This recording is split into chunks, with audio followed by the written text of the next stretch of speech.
Bonjour tout le monde. Je suis vraiment heureux de pouvoir présenter aujourd'hui devant le Centre d'études nordiques. Je me considère comme un chercheur en migration. Donc, je vais essayer de vous raconter ça ce matin, de vous raconter les recherches que nous faisons dans le Sud et puis celles, bien sûr, que nous faisons donc, à l'île Bylot, comme Joël vient de nous le dire. Et donc, ce que je vous présente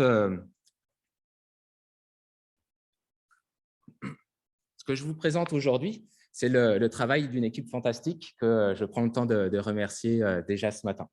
Et donc, nous travaillons sur deux axes de recherche. Nous travaillons sur l'influence des propriétés du sol sur le fonctionnement des communautés végétales ou des espèces végétales. Je n'en parlerai pas ce matin. Si vous voulez en savoir plus sur cet aspect, vous pouvez aller voir l'affiche numéro 67 avec Jennifer Payassa qui est présente ici. Ce matin, je vais vous présenter comment les propriétés des plantes et des sols, des communautés microbiennes et végétales vont influencer la formation, la structuration et le fonctionnement du sol. Donc, c'est sur cet aspect-là que je vais vous présenter mes recherches ce matin. Et puis, pour bien comprendre justement l'influence de la végétation sur le fonctionnement du sol, cette causalité, cette directionnalité-là de la relation, eh bien, nous travaillons sur deux écosystèmes particuliers que sont donc les zones humides tempérées et la toundra arctique. Et donc, ces deux écosystèmes où la végétation est en changement fortement. Et donc, on peut vraiment étudier ce lien de causalité entre la végétation et le fonctionnement du sol. Donc, s'intéresser à ces milieux-là, c'est en partie important parce que ces écosystèmes renferment une quantité vraiment importante de carbone du sol.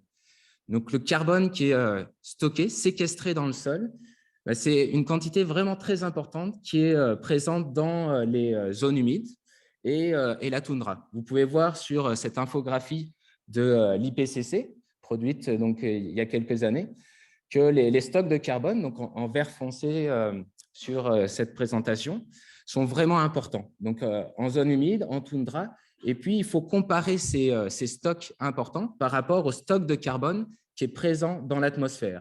Vous pouvez voir donc, que le stock dans l'atmosphère est de 800 gigatonnes, donc 643 ou 127 gigatonnes renfermées dans les sols des zones humides ou de toundra. C'est important de connaître leur dynamique et savoir si éventuellement ils peuvent être minéralisés et retournés dans l'atmosphère. Et donc, pour comprendre justement cette séquestration ou cette minéralisation de la matière organique du sol, eh bien, c'est important de s'intéresser à la végétation, aux propriétés de cette végétation. Et donc, ici, on se trouve à l'île Bylot, donc à 73 degrés de latitude nord. Et sur cette île, eh bien, il y a une espèce particulière qui se développe beaucoup ces dernières années. C'est une espèce de saule, Salix richardsoni, qui se développe beaucoup dans les zones humides, donc à l'issue des fans comme ça, et qui peut faire des patchs importants. Et ce qu'il faut savoir sur cette espèce, c'est que c'est la seule espèce érigée dans tout un paysage prostré de toundra.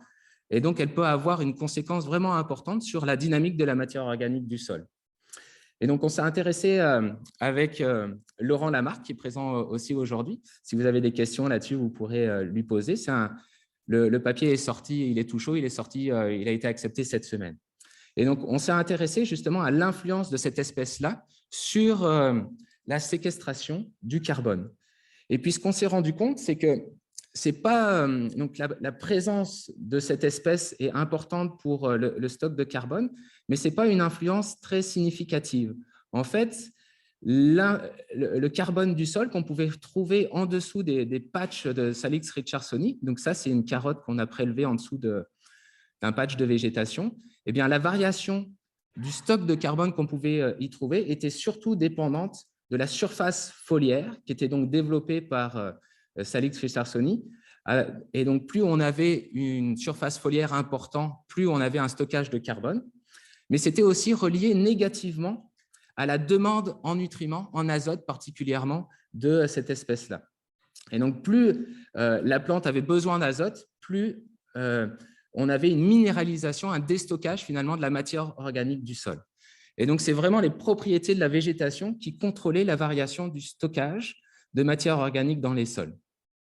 Donc, cette question-là, elle est importante, puis le rôle de la végétation est important.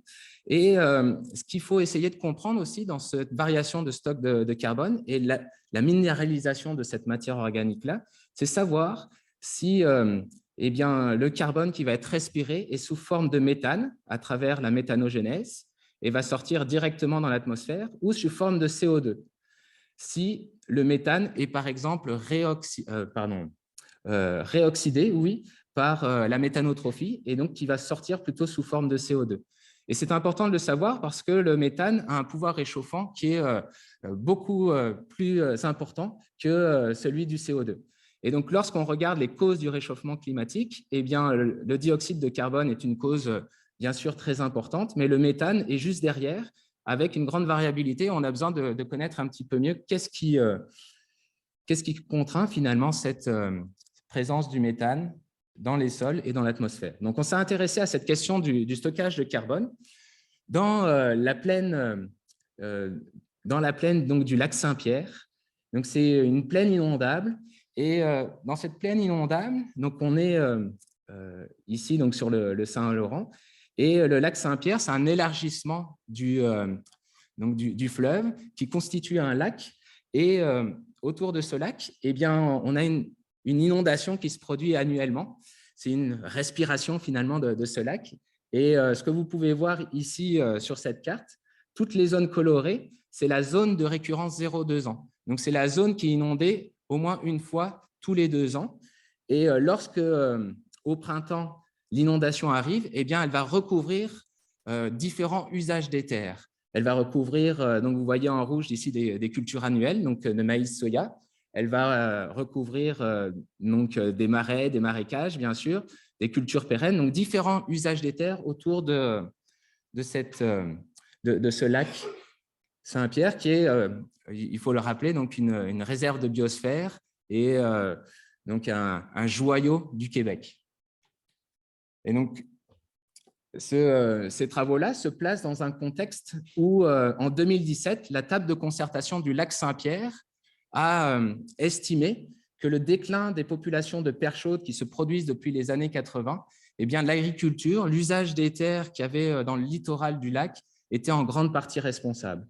Et donc, en 2018, il y a le pôle d'expertise du lac Saint-Pierre qui a été créé donc, par 3 ministères qui ont mandaté 3 universités pour mieux comprendre quelle est l'influence de l'usage des terres sur le fonctionnement de la plaine et éventuellement la qualité donc, des eaux et puis du stock de population de perches chaudes. Et donc, de notre côté, notre équipe, on s'est intéressé à quelle est l'influence de l'usage des terres sur le stockage de carbone, parce que les zones humides, eh bien, c'est quelque chose d'important pour le stock de carbone. Ça fait partie des terres qui sont les plus séquestrantes, les plus capables finalement de prendre le carbone atmosphérique et puis de l'enfouir dans le sol et de le stocker là pour de nombreuses années. Et donc, on s'est intéressé à cette question-là. Donc, sur 4 sites qui constituent 4 blocs, donc Baie-du-Fèvre, Pierreville, Île-du-Pas et Saint-Barthélemy. Et au sein de ces 4 blocs, on a suivi un gradient d'usage des terres, donc un gradient de perturbation anthropique qui va donc des cultures annuelles de maïs-soya avec régie conventionnelle ou régie améliorée jusqu'au marais. Et donc, on a un gradient de perturbation d'usage des terres. Et sur chacun de ces sites-là, on a travaillé à une élévation standardisée pour éviter d'avoir un effet confondant sur les résultats que je vais vous présenter à l'instant. Et donc, on a travaillé de 2019 à 2022 sur ces sites-là. Le premier résultat que je souhaiterais vous montrer, c'est un profil de sol, parce que c'est toujours intéressant de faire des profils de sol. On apprend plein de choses. Cette semaine, il y a 2 semaines, j'ai fait un profil de neige avec Alex Mavrovic, et puis j'ai eu l'impression qu'il y avait pas mal de choses quand même qui se rassemblaient, et notamment le plaisir de creuser. Et donc ici, ce que vous pouvez voir, c'est 2 profils de sol. Donc on est à Pierreville, et on a des profils de 1 mètre de profondeur Il y en a un donc, sur la gauche qui est en maïs soya conventionnel comme usage des terres. Et puis à droite, vous avez quelques dizaines de mètres plus loin, un même profil de sol, mais en forêt d'érablières argentées. Et donc, on peut ici voir tout de suite la zone d'oxydation. Donc, c'est le fer qui se réoxyde au moment où l'oxygène arrive, où l'eau se retire finalement au moment des inondations. Et on retrouve cette zone finalement ici aussi en forêt. Et ce qu'on peut voir déjà, c'est un stock de racines vraiment très, très important en forêt comparativement au maïs soya. Rien d'exceptionnel, mais on voit que la différence est vraiment importante. Et les racines donc, sont surtout concentrées dans les premiers 30 cm de sol, mais on en trouve également plus profondément. Et si on traduit ça en graphique, vous pouvez voir ici en haut à droite donc la biomasse de plantes de deux compartiments, donc aérien et racinaire. Et on suit dans tous les résultats que je vais vous présenter là sur cette partie. Donc de gauche à droite, les usages de terre donc en culture annuelle à gauche, jusqu'aux forêts à droite. Donc on suit le gradient de perturbation anthropique dont je vous parlais tout à l'heure. Et ce qu'on peut voir, c'est qu'on va s'intéresser particulièrement aux boîtes grises ici que sont les racines. Eh bien, les trois boîtes grises ici, ce sont les cultures annuelles. Donc, maïs soya en régie conventionnelle, en régie améliorée, donc avec culture de couverture et bande pérenne, et ici des prairies annuelles. Et donc, on voit qu'il y a un stock de racines très faible comparativement aux cultures pérennes que sont la prairie permanente, donc la prairie humide et les érablières argentées. Et donc, on est vraiment sur des différences conséquentes de biomasse végétale. On retrouve aussi des différences très conséquentes au niveau de la biomasse microbienne qui vit finalement dans cette rhizosphère. Et on a finalement un point un turning point, un point de bascule, on va dire, au moment finalement où on passe vers les cultures pérennes. Et donc, on a des quantités vraiment très importantes de biomasse microbienne en érablière argentée, par exemple. Donc ça, c'est les stocks. Et puis maintenant, on s'intéresse à comment ce stock fonctionne et puis quel nouveau carbone il peut incorporer dans le sol. Donc pour faire ça, on a fait donc une petite équation de productivité nette du biome où on s'est intéressé à la productivité nette primaire, donc la biomasse produite dans l'année, le rendement pour les parcelles agricoles. Et puis, on a soustrait à cette productivité primaire nette la respiration hétérotrophe et les exports de biomasse qui pouvaient avoir lieu donc, soit par récolte, soit par herbivorie. Et donc, la respiration particulièrement, on s'est intéressé à ça avec une petite machine que vous voyez ici qui s'appelle donc un LICOR, un analyseur de gaz CO2 CH4 avec une smart chamber qu'on pose sur le sol et on peut suivre les émissions, les flux de CO2 et de méthane à travers le sol. Donc, les résultats qu'on a obtenus, les voici. Vous avez donc la productivité nette du biome, le même gradient de perturbation. Là, ici, on est à la ligne 0, c'est lorsqu'on n'a aucun gain, aucun perte nette finalement du système. Lorsqu'on est dans le négatif, ça veut dire qu'on séquestre du carbone.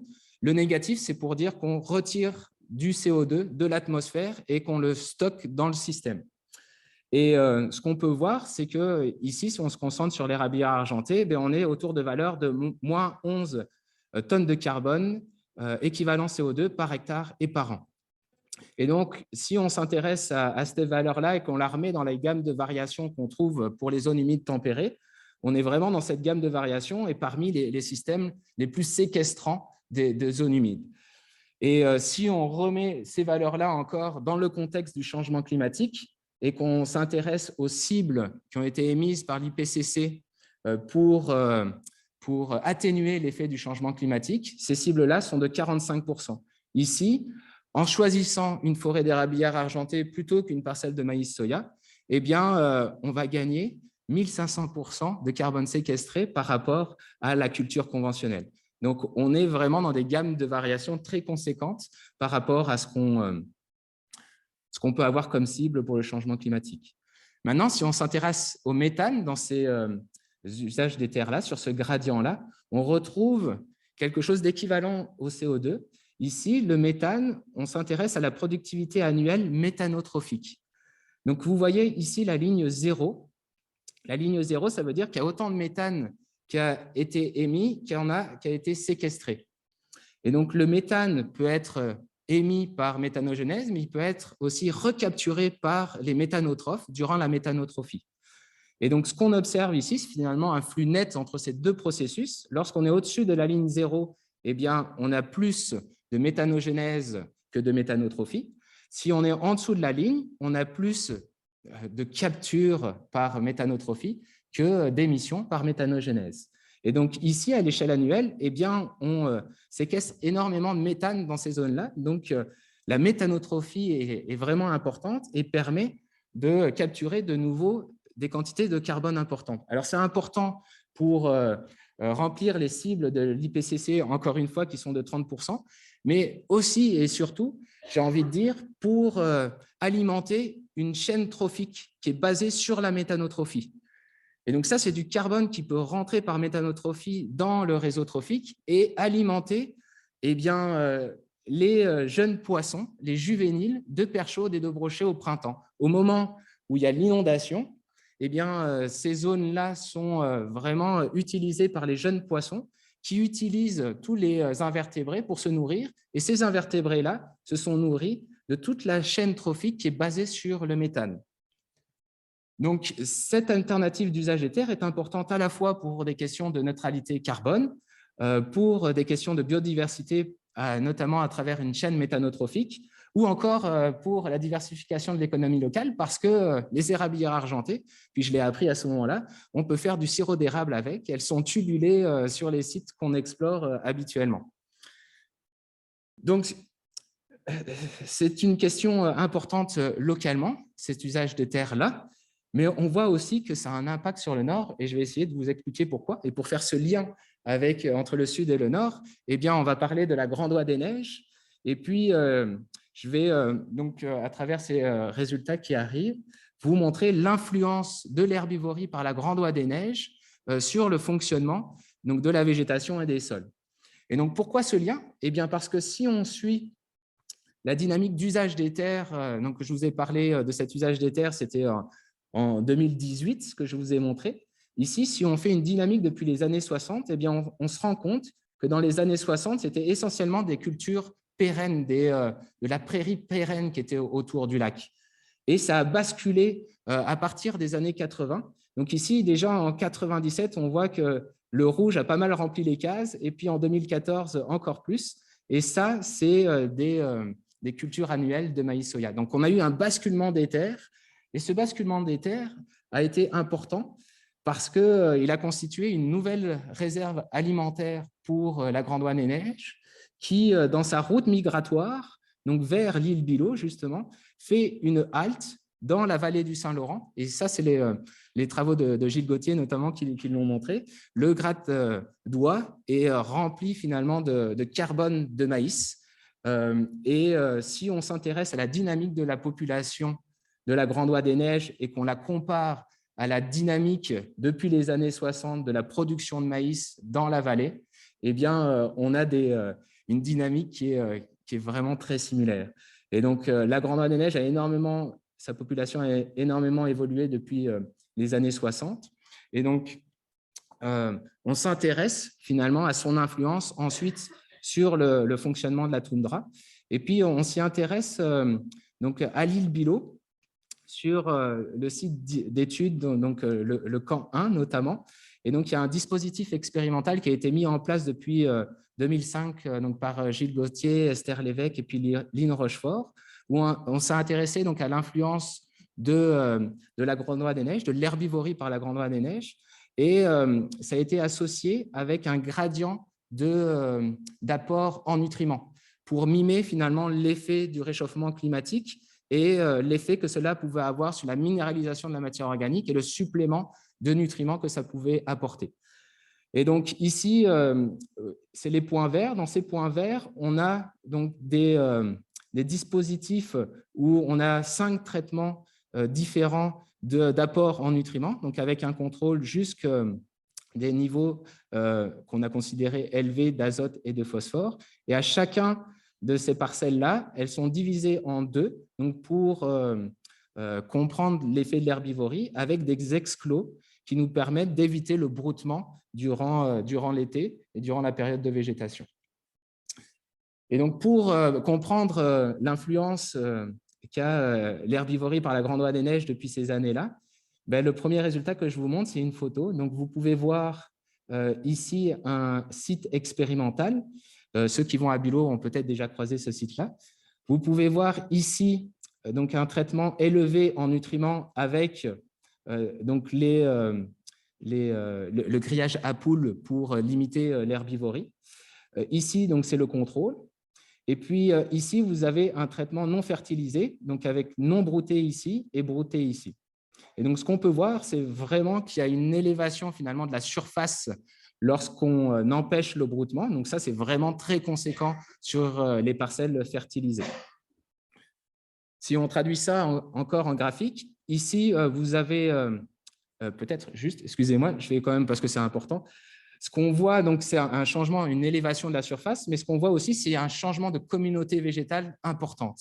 Et donc, lorsqu'on est brouté et non fertilisé, vous voyez qu'on est sur une communauté avec beaucoup de bryophytes et beaucoup de cyperacées.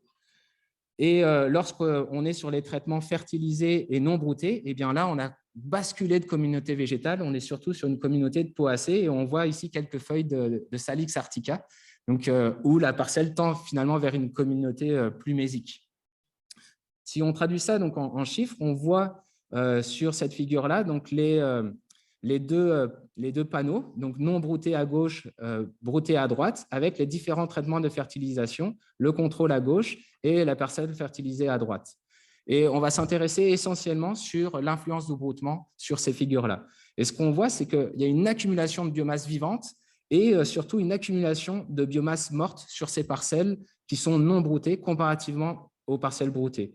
Et donc, lorsqu'on a le broutement, eh bien, finalement, on a l'oie qui jardine un petit peu son milieu et qui maintient la parcelle avec un fort niveau d'humidité. Vous voyez que l'eau ici, donc fin juin, est vraiment à la surface, donc la nappe est vraiment à la surface du sol. Donc ça a des conséquences importantes. Et pour encore bien s'en rendre compte, rien de mieux qu'une petite carotte de sol. Ici, vous avez une carotte non broutée fertilisée et puis une carotte ici broutée et non fertilisée. Et donc, ce qu'on peut voir sur cette première carotte-là, c'est toute l'accumulation de débris qui est vraiment importante donc à gauche et qui finalement sort de l'eau assez tôt durant la saison de végétation. Et donc, c'est comme un coussin d'air qui est créé à la surface du sol. Et donc, ça, c'est important. Et ici, comparativement, vous voyez que là, on est sur les communautés de bryophytes cyperacées. Eh bien, on ne voit pas finalement cet entremêlement de litière et donc le niveau d'eau est vraiment très proche de la surface. Et donc, lorsqu'on s'intéresse à l'influence sur la conductivité thermique, eh bien, on voit que les parcelles non broutées ont une conductivité thermique qui est plus faible que les parcelles broutées qui sont tout le temps remplies d'eau. Et associé à cette conductivité thermique-là, on peut aussi s'intéresser à la profondeur de front de dégel, donc à quelle est la distance entre la surface du sol et puis le sol gelé donc en profondeur. Et ce qu'on voit, c'est que dans les zones non broutées, eh bien, on va avoir des parcelles où le front de dégel est beaucoup plus faible. Et donc, on arrive beaucoup plus vite finalement à la glace au sol gelé dans ces parcelles-là, comparativement aux parcelles broutées, donc qui restent humides, où la conductivité thermique est encore importante. On a des sols qui sont plus profonds finalement, où l'activité microbienne peut être beaucoup plus importante. Et donc, associé à cette quantité de sol auquel a accès les microbes de manière beaucoup plus importante, eh bien, on peut s'intéresser à comment ça influence justement les flux de méthane dont je vous parlais tout à l'heure. Ici, on retrouve donc le flux de méthane net avec une ligne à 0, où en dessous de 0, c'est lorsque la méthanotrophie est supérieure à la méthanogenèse, et quand on est au-dessus de 0, c'est lorsque la méthanogenèse est supérieure à la méthanotrophie. Et donc, on a une émission nette vers l'atmosphère de méthane. Et donc, ce qu'on voit, c'est que lorsque on a une profondeur de front de dégel qui est de plus en plus importante, donc finalement, on suit la dynamique saisonnière dans ce temps-là, eh bien, on voit une dynamique des flux de méthane. Donc, on se tourne de plus en plus vers des flux de méthane positifs, donc une émission nette vers l'atmosphère. Et ça, c'est la première influence. Et la deuxième influence, c'est donc la différence entre les courbes rouges et vertes. On voit qu'au-delà de cette influence sur la dynamique de profondeur de pergélisol, l'herbivorie a également une influence nette. Ici, en vert, c'est les parcelles broutées, qui n'est pas nécessairement associée à cet effet thermique, mais qui est surtout associée, donc peut-être on est en train de chercher les causes de cette élévation finalement des niveaux de méthane, peut-être au niveau des broutements ou peut-être parce que justement cette création de litière à la surface du sol permet à ce que le carbone soit, sous forme de méthane soit récupéré plus efficacement par la méthanotrophie. On est encore en train de se poser des questions à ce niveau-là. On voit ici qu'il y a une double influence finalement de notre grand doigt des neiges à travers cette figure-là. Donc, ça termine ma présentation. Donc, pour rappel, c'est ça, je suis un chercheur en migration. Donc, là, dans cette migration-là, j'ai trouvé une espèce particulière donc, qui avait donc une évolution qui était liée finalement à l'usage des terres dans la vallée du Saint-Laurent et qui a donc grandi en population et qui a des conséquences donc, sur le fonctionnement de la toundra à l'île Bylot, sur lesquelles on s'est intéressé. Donc, rien de mieux que pour d'illustrer cet effet-là par un effet papillois. Je cherche le nom encore. Si vous avez des idées, n'hésitez pas. Donc, merci à chacun. Merci donc aux partenaires de la recherche. Comme le disait Joël ce matin, c'est vraiment important. Et donc, merci à tous. Hâte à prendre vos questions.